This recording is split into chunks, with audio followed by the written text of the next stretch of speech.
Vote পিছোবে না। পশ্চিমবঙ্গ সহ ৫ রাজ্যে কবে ভোট ঘোষণা করা হবে তা এক প্রকার চূড়ান্ত করে ফেলল নির্বাচন কমিশন। ১৬ই মার্চ সোমবার বাংলা সহ ৫ রাজ্যের বিধানসভা ভোট ঘোষণা করবেন মুখ্য নির্বাচন কমিশনার জ্ঞানেশ কুমার। অনেকেরই ধারণা ছিল এসআইআর এর কারণে বাংলায় ভোট ঘোষণা পিছিয়ে যেতে পারে। যেহেতু ৬০ লক্ষ আবেদন এখনও বিবেচনাধীন, তাই তার নিষ্পত্তির পরই ঘোষণা হবে বিধানসভা নির্বাচনের। এমনকি রাজনৈতিক শিবিরের অনেকে এও মনে করেছিলেন বাংলায় রাষ্ট্রপতি শাসন জারি করে তারপর ভোট ঘোষণা করা হবে। কিন্তু সেই সবই জল্পনা মাত্র।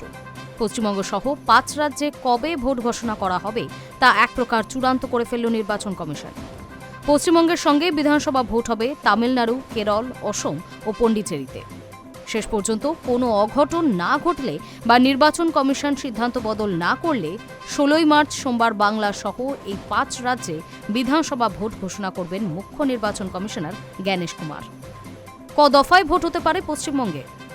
বাংলায় ভোট সন্ত্রাসের জন্য ৯০-এর দশকের শেষ থেকে বামেদের বিরুদ্ধে লাগাতার নির্বাচন কমিশনে অভিযোগ জানাত তৃণমূল কংগ্রেস।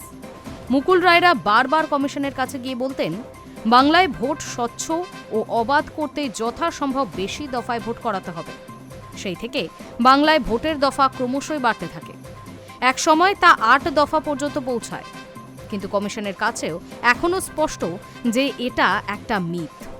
বিজেপির কাছেও তা অস্বচ্ছ নয়। ফলে এবার যে ভোটের দফা কমে যেতে পারে সেই দেওয়াল লিখন অনেক দিন ধরেই পড়া যাচ্ছিল। সম্ভবত সেটাই হতে চলেছে। বাংলায় এবার ভোট হতে পারে ২ দফায়।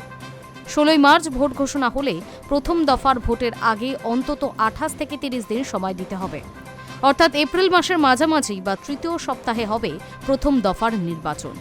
সেক্ষেত্রে এপ্রিলের মধ্যেই ভোট গ্রহণ ও ফলাফল ঘোষণাও শেষ হয়ে যেতে পারে। জাতীয় নির্বাচন কমিশন সূত্রে জানা যাচ্ছে, ১৮ই মার্চ থেকে জমা নেওয়ার কথা ঘোষণা করে দেওয়া হতে পারে। তবে বাংলার রাজনীতিকদের অনেকেই মনে করছেন তা হয়তো বাংলার জন্য হবে না। অসম, তামিলনাড়ু, কেরল, পণ্ডিচেরিতে এক দফায় ভোট হবে। তা সাঙ্গ করে তবেই বাংলায় ভোট হবে। এখন কৌতূহলের বিষয় হল ৬০ লক্ষ আবেদনের ভবিষ্যৎ কি? সেই সব আবেদনের নিষ্পত্তির কি হবে? সাপ্লিমেন্টারি